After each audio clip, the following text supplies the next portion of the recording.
Omori screamed as the ground opened under him. Darkness swallowed him, and he fell into a cold, strange place. He could hear whispers all around and see glowing eyes watching him. He tried to speak, but his voice was drowned by the whispers.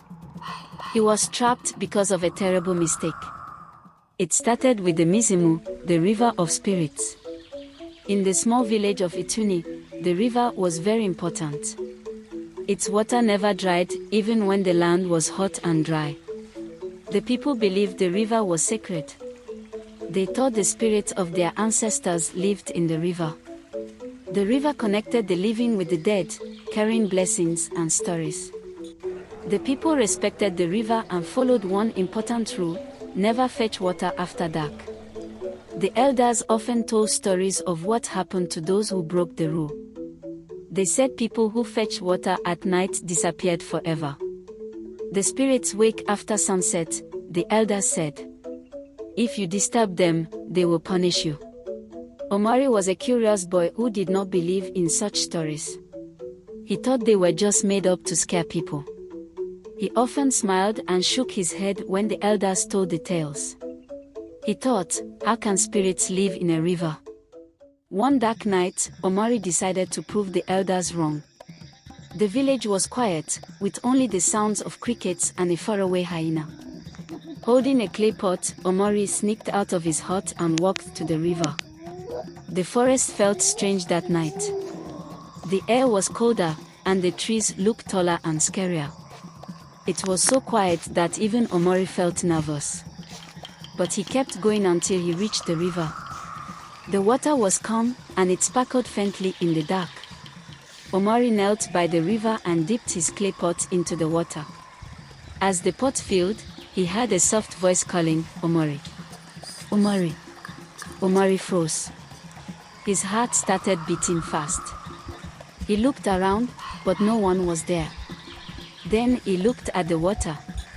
What he saw made him drop the pot. The river no longer showed the stars or trees. Instead, it showed a dark figure with glowing white eyes staring at him. Why do you disturb us, child? The voice asked. Omori's hands shook.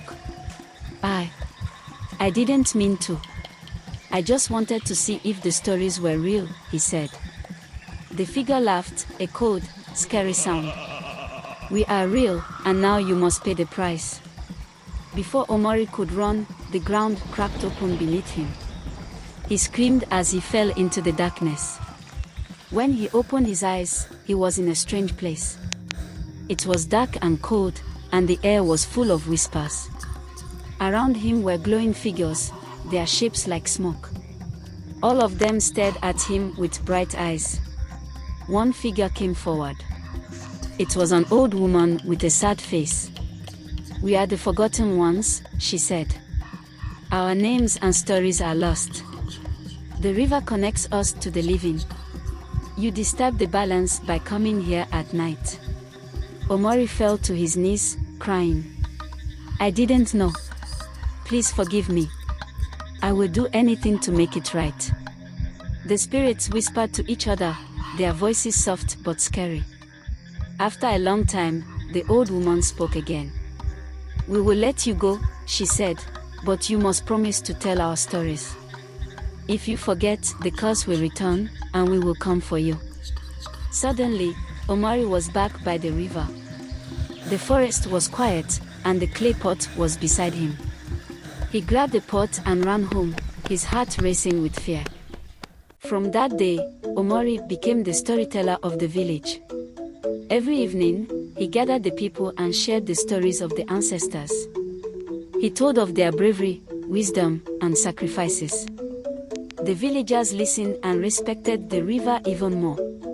But Omori never forgot that night. Sometimes, when the wind whispered through the trees and the river made soft noises, Omori would sit still, listening. He knew the spirits were watching, making sure he kept his promise. He told their stories carefully because he knew forgetting them would mean losing his own soul to the river forever.